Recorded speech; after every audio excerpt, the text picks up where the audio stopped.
Hello welcome to Sakshi cinema.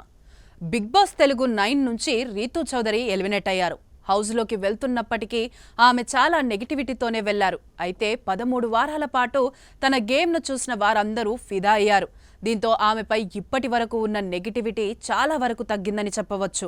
ఈ వారం నామినేషన్స్లో తనూజ, భరణి, డీవాన్ పవన్, సంజన, రీతూ చౌదరి, సుమన్ శెట్టి ఉండగా ప్రేక్షకుల నుంచి అతి తక్కువ ఓట్లు వచ్చిన రీతూ ఎలిమినేట్ అయ్యారని నాగార్జున ప్రకటించారు. ప్రస్తుతం హౌజులో 7 మాత్రమే ఉన్నారు. డిసెంబర్ 21న ఫైనల్ జరగనుంది. రీతూ బిగ్ బాస్లోకి వెళ్లక ముందు తనపై ట్రోలింగ్, నెగిటివిటీ వల్ల కేవలం 2 వారాలు మాత్రమే ఉంటారని నెటిజన్లు భావించారు. కానీ తనలోని గేమ్ ఛాలెంజ్ ఏకంగా 13 వారాల పాటు హౌస్లో ఉండేలా చేసింది. అయితే మంచి రెమ్యూనరేషన్ తోటే ఆమె హౌస్ నుంచి బయటకు వచ్చారు.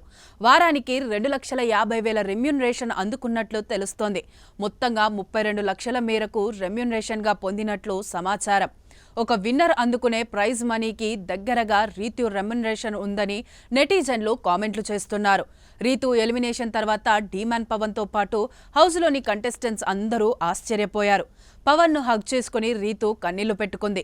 బయటకు వచ్చిన రీతూ నాగార్జునతో పాటుగా తన జర్నీ చూసుకొని భావోద్వేగానికి గురయ్యారు. టాప్ 5 ఉండాలని కోరుకున్నానని ఆమె చెప్పారు. కానీ ఇలా రావడం చాలా బాధపడ్డానన్నారు. బిగ్ బాస్ సీజన్ 9లో రీతూ ప్రయాణం చూస్తే చాలా డిఫరెంట్గా ఉంటుంది. హౌస్లోకి ఎంట్రీ ఇచ్చే సమయానికి తనపై ఫుల్ నెగటివిటీ ఉంది. నెటిజన్లు ఇదే అభిప్రాయంతో ఉన్నారు. ఈ అంశానికి అనేక కారణాలు ఉన్నప్పటికీ ఆమె ధైర్యంగా తానేంటో ప్రేక్షకులను చూపించాలని వెళ్లారు. హౌస్లో ఎంట్రీ ఇచ్చిన తర్వాత టాస్కుల విషయంలో రీతూ దుమ్మురేపేసింది.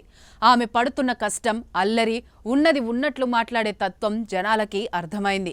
ఉన్న లేడీ కంటెస్టెంట్లో రీతూ గేమ్ కూడా చాలా స్ట్రాంగ్ అని నిరూపించుకున్నారు.